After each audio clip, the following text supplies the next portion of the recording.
La jungle est sans aucun doute un lieu de mystère, et si vous regardez le livre de la jungle, c'est aussi un endroit peuplé d'orang-outans et d'ours qui parlent.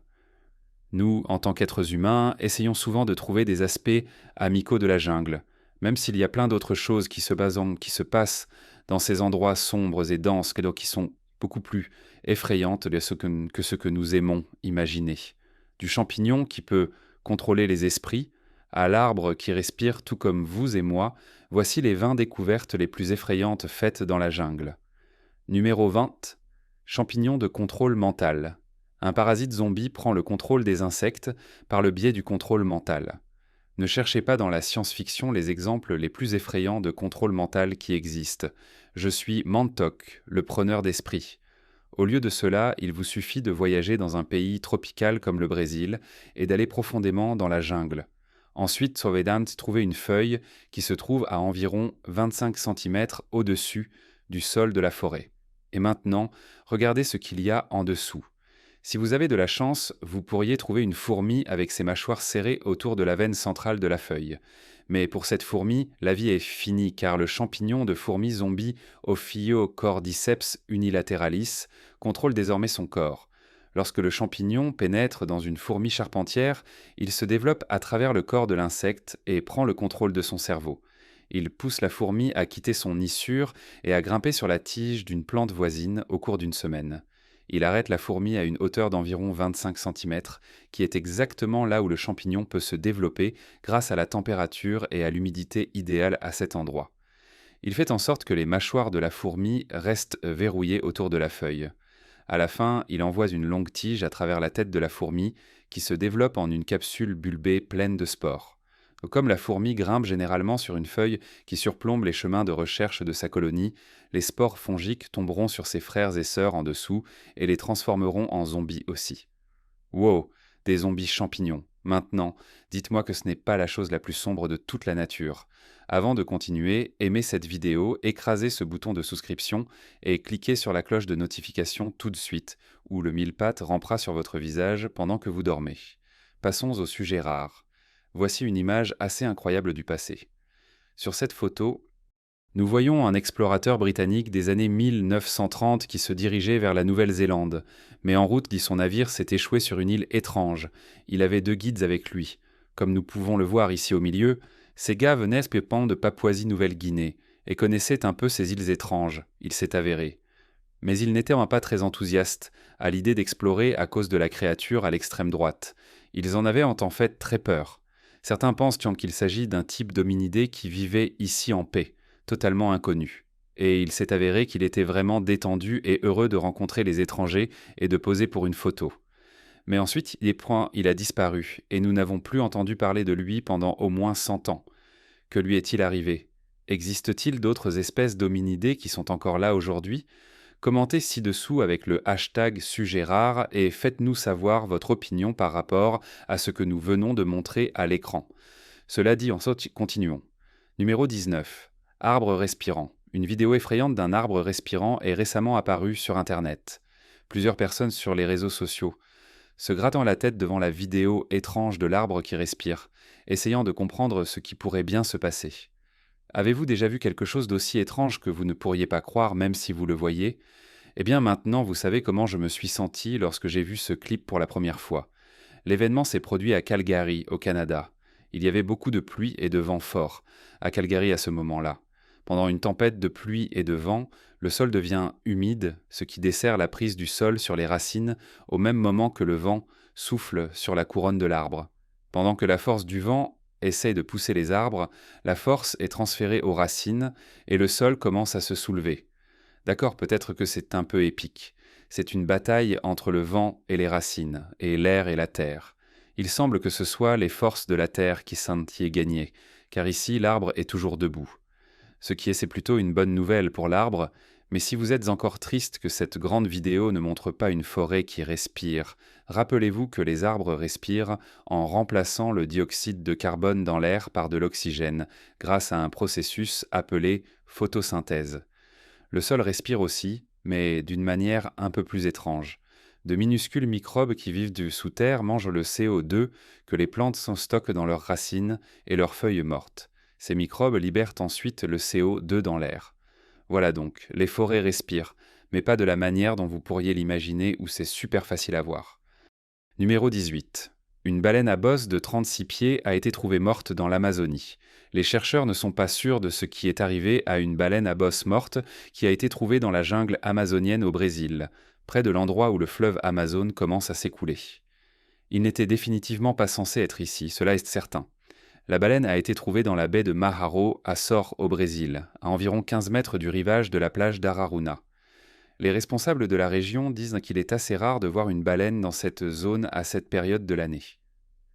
Le groupe environnemental brésilien Bicho de Agua indique que la baleine pesait 10 tonnes et mesurait 8 mètres de long.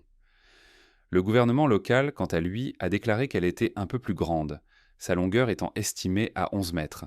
Le secrétariat municipal de la santé, de l'assainissement et de l'environnement de la région a déclaré que le corps ne semblait pas avoir de blessures évidentes, donc il est difficile de dire ce qui a causé la triste fin de ce gros garçon. La plupart des gens pensent que le Hamnafon, que la baleine a fini dans la jungle de deux manières. Soit une marée forte soudaine a poussé la baleine sur la terre, soit des gens l'ont tirée sur la terre après qu'elle se soit noyée dans l'eau pour une raison quelconque. Que pensez-vous qui a amené cette baleine dans une forêt tropicale ? Numéro 17. Rivière bouillante. Les Péruviens parlent d'une rivière dans l'Amazonie qui est si chaude qu'elle peut tuer des gens depuis des centaines d'années. L'histoire raconte que des conquistadors espagnols ont fait l'erreur d'entrer dans la forêt tropicale à la recherche d'or. Les quelques hommes qui sont revenus ont raconté des histoires d'eau empoisonnée, de serpents qui mangeaient des gens et d'une rivière qui bouillait de bas en haut. Et il s'avère qu'ils disaient trop la vérité. Depuis son enfance, le géoscientifique péruvien Andrés Russo s'est intéressé à cette histoire exacte.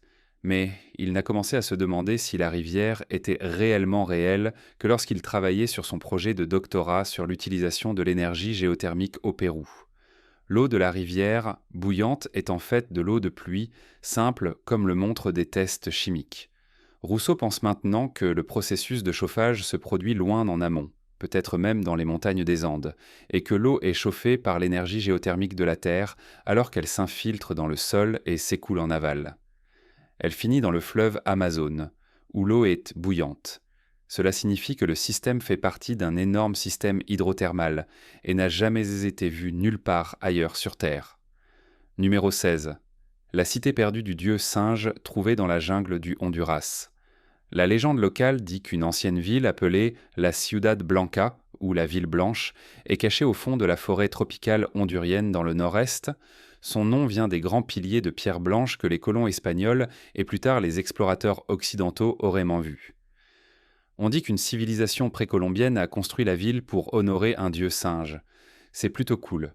Les explorateurs ont cherché en vain une ville blanche pendant près d'un siècle, mais en 2015, un groupe de scientifiques qui s'est enfoncé dans la jungle dans la région de la Mascotilla, au Honduras, a trouvé ce qui pourrait être les ruines de cette ville.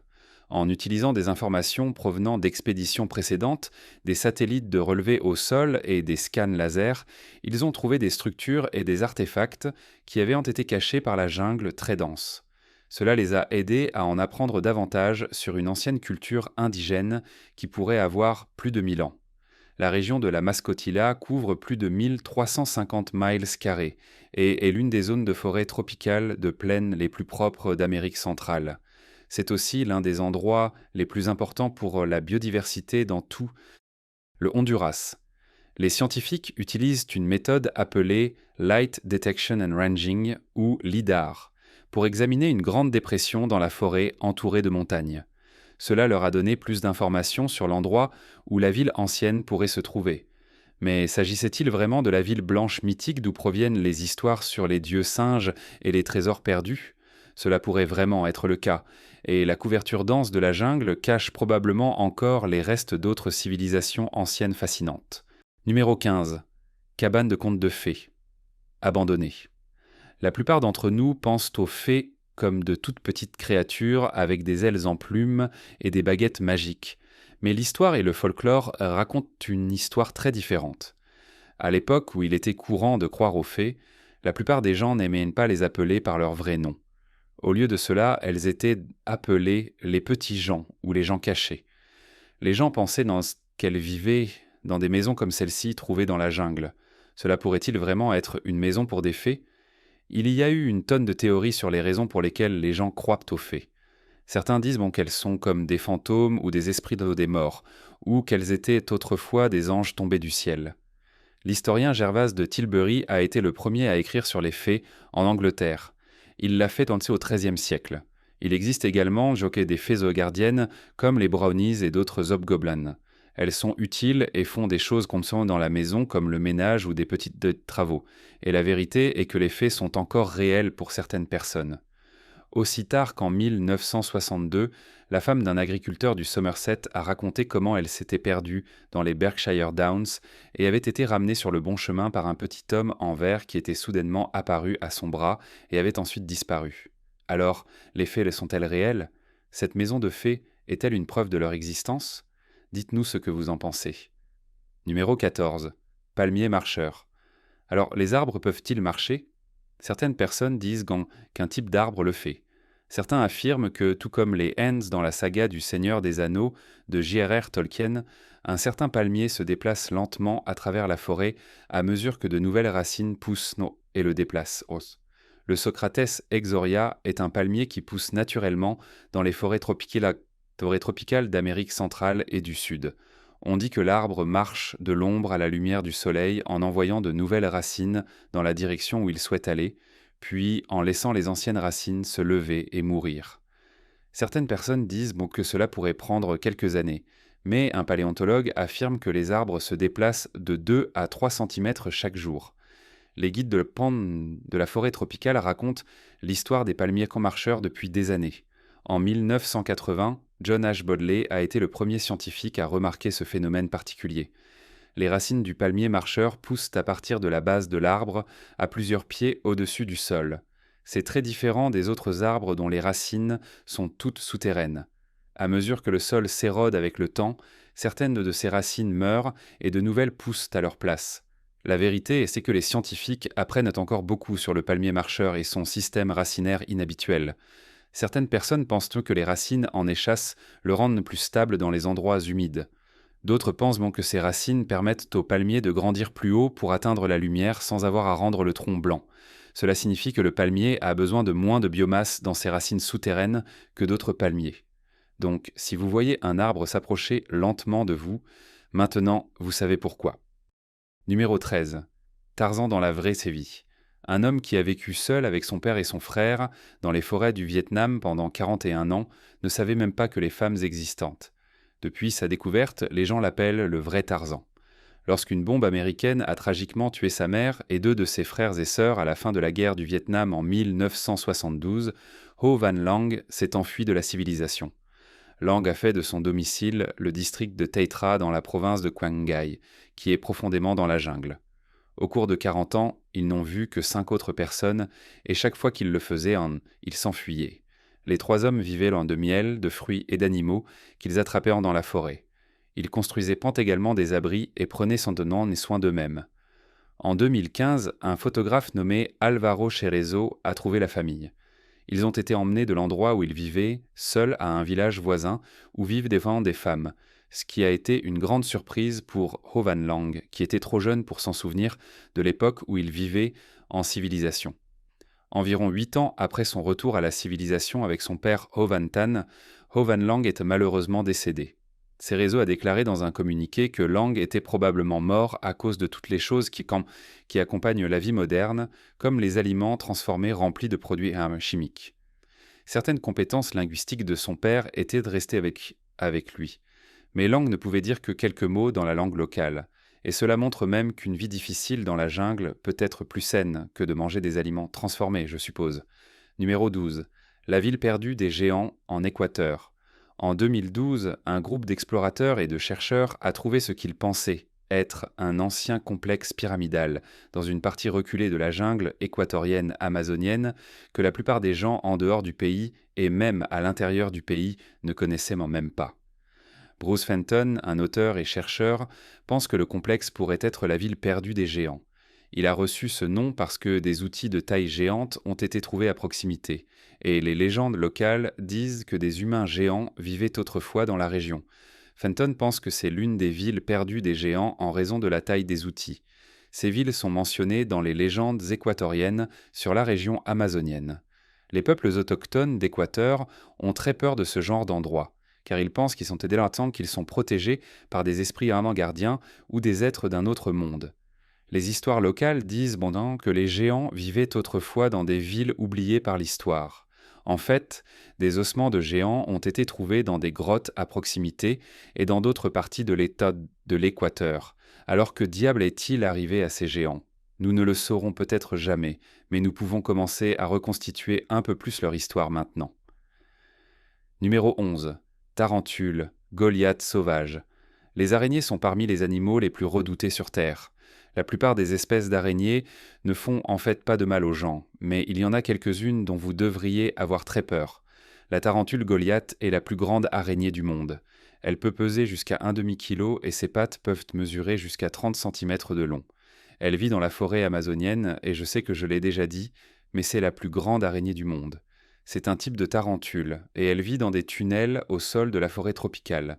Les gens disent que l'on peut entendre le bruit de leurs pattes alors qu'elles se déplacent dans la forêt la nuit à la recherche de vers.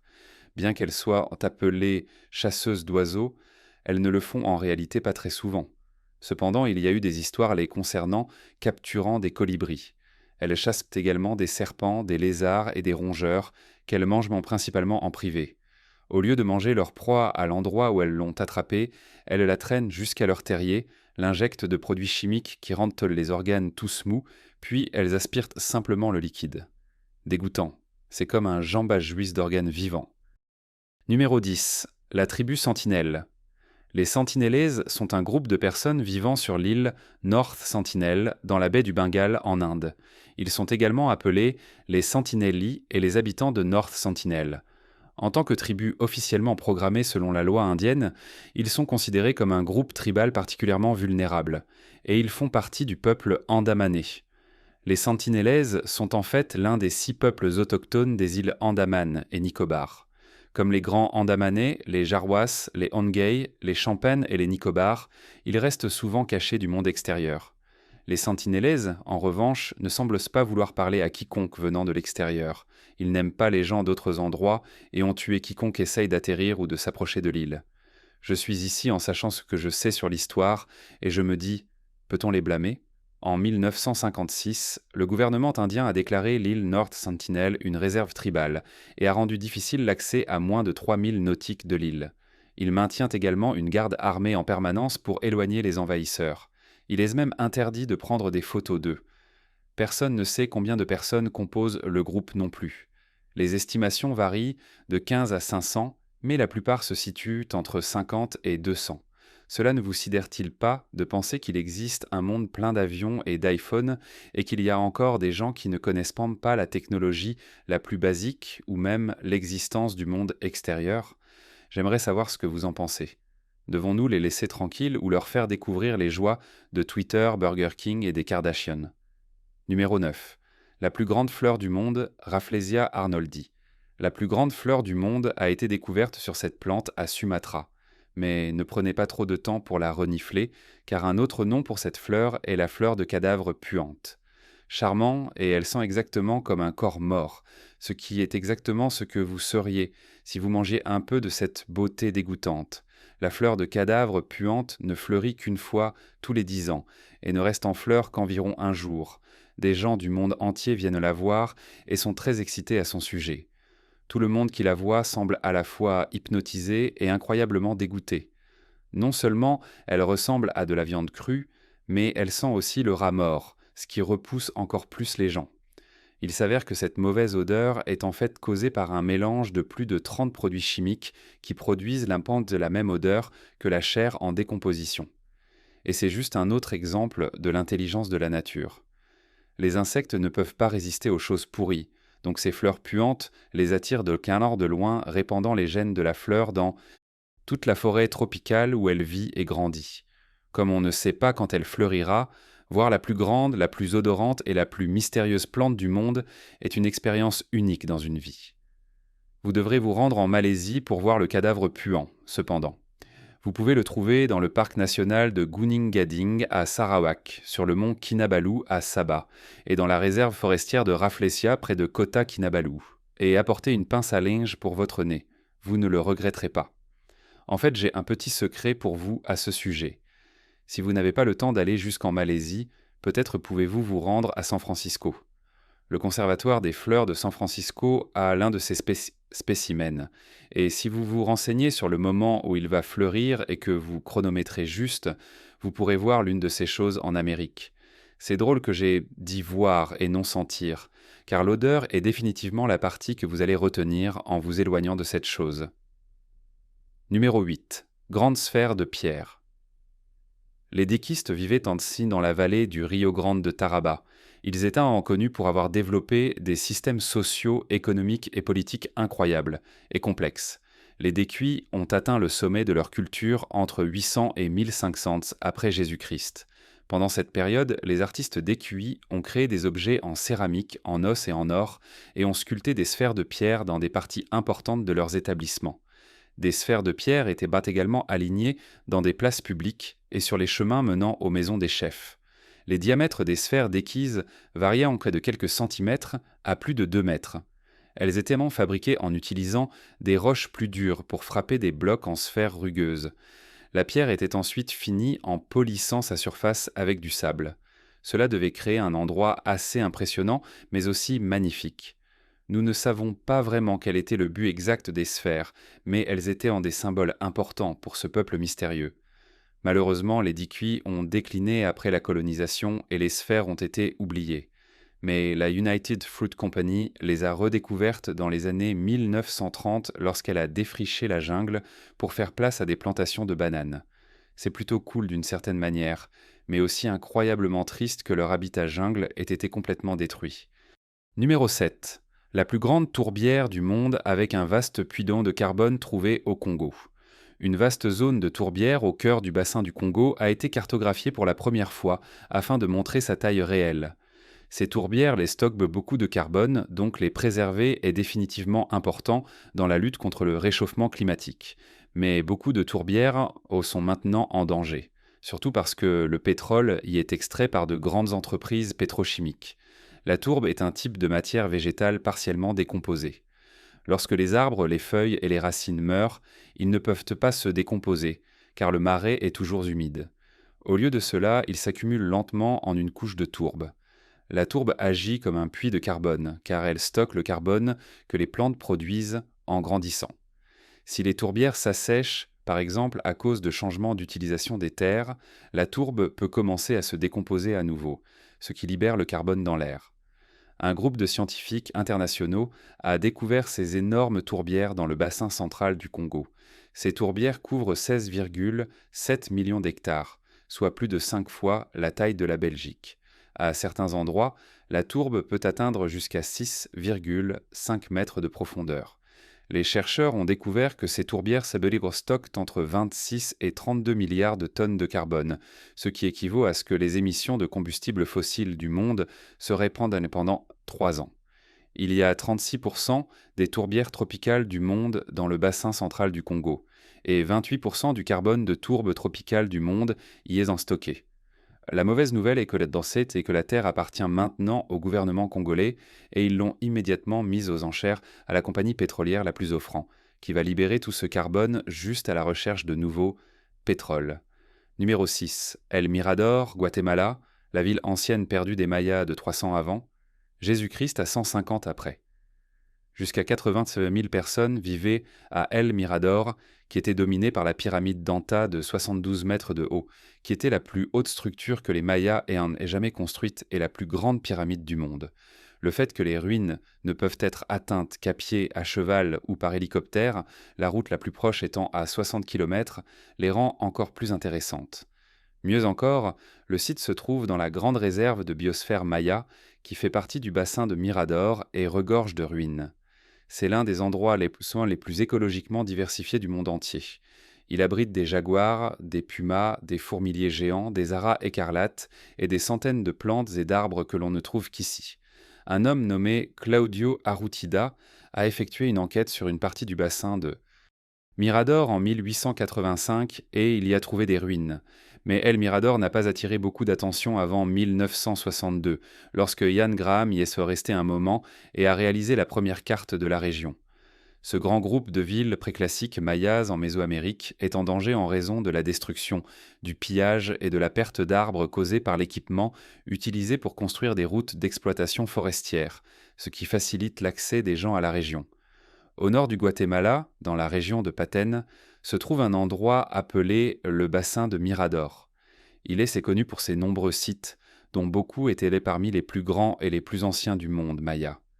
Aujourd'hui, seuls 14 des 26 sites connus ont été étudiés. On pense qu'il y a encore 30 sites à découvrir.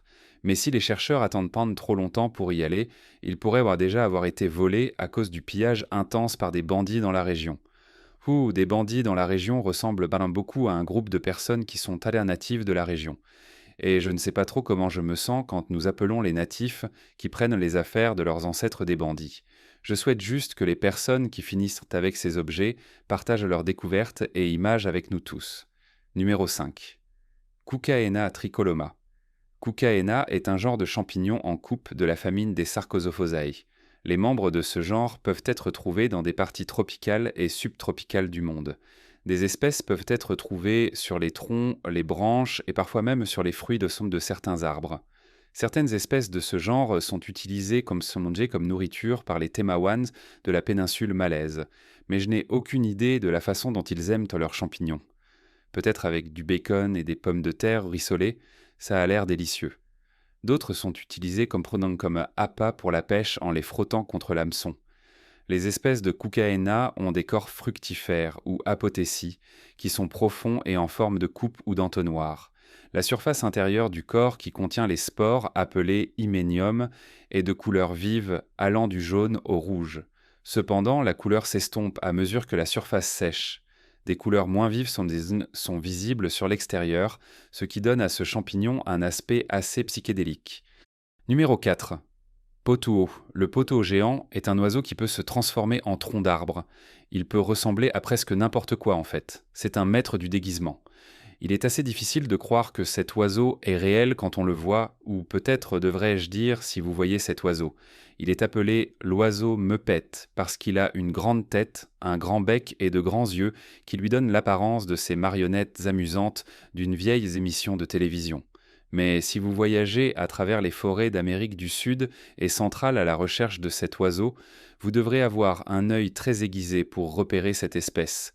Ils ont des taches grises et brunes sur leurs plumes qui ressemblent à l'écorce des arbres. Cela signifie que le potou peut s'asseoir sur une branche d'arbre, plisser les yeux jusqu'à ce qu'il soit complètement couvert, puis reprendre ses activités habituelles.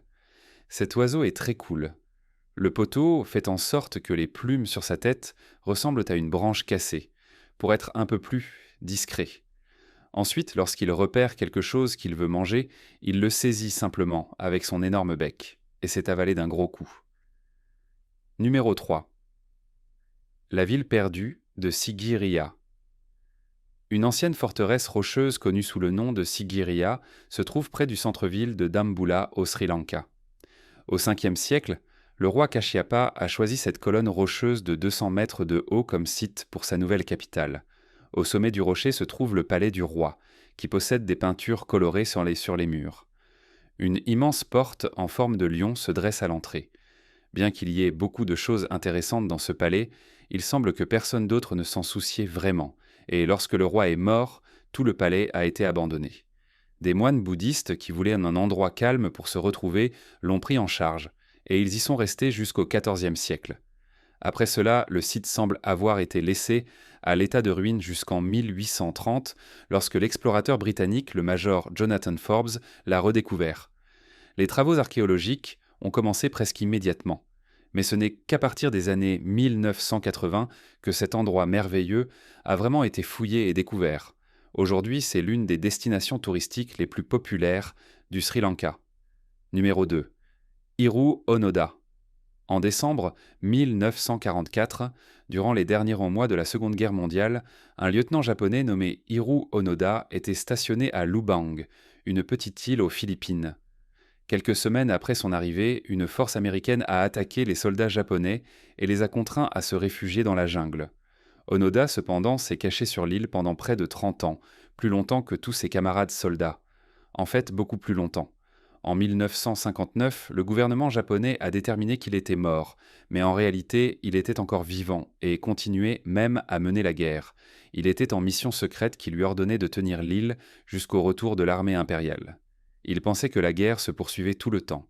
Lorsque Onoda est revenu au Japon en 1974, il a été accueilli en héros.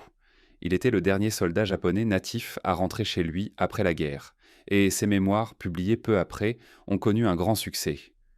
Numéro 1. Sondong. Les changements géologiques sur des millions d'années ont fait de Sondong la plus grande grotte naturelle du monde. Elle a beaucoup de secrets naturels intéressants à nous offrir. La grotte de Sondong fait partie du complexe de grottes Phong Nha Ke Bang.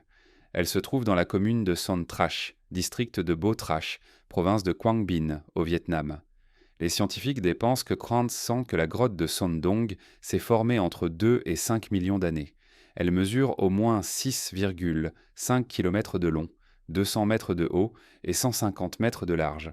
Un morceau du plafond de la grotte de Sondong s'est effondré il y a longtemps, ce qui en fait un endroit si spécial. Le grand trou laisse maintenant entrer la lumière et permet aux arbres de pousser. Cela a créé une vue magnifique avec une forêt au milieu d'une grotte. C'est totalement unique. Les explorateurs appellent cet endroit le Jardin d'Éden. On comprend pourquoi. Aimeriez-vous un jour explorer la jungle ? Pensez-vous qu'il y a encore des tribus non découvertes dans la jungle ? Pensez-vous qu'il y a encore des gens qui continuent à mener la guerre là-bas ? Faites-le nous savoir dans les commentaires ci-dessous. Aussi jetez un œil à nos autres choses intéressantes qui apparaissent à l'écran en ce moment. À la prochaine fois.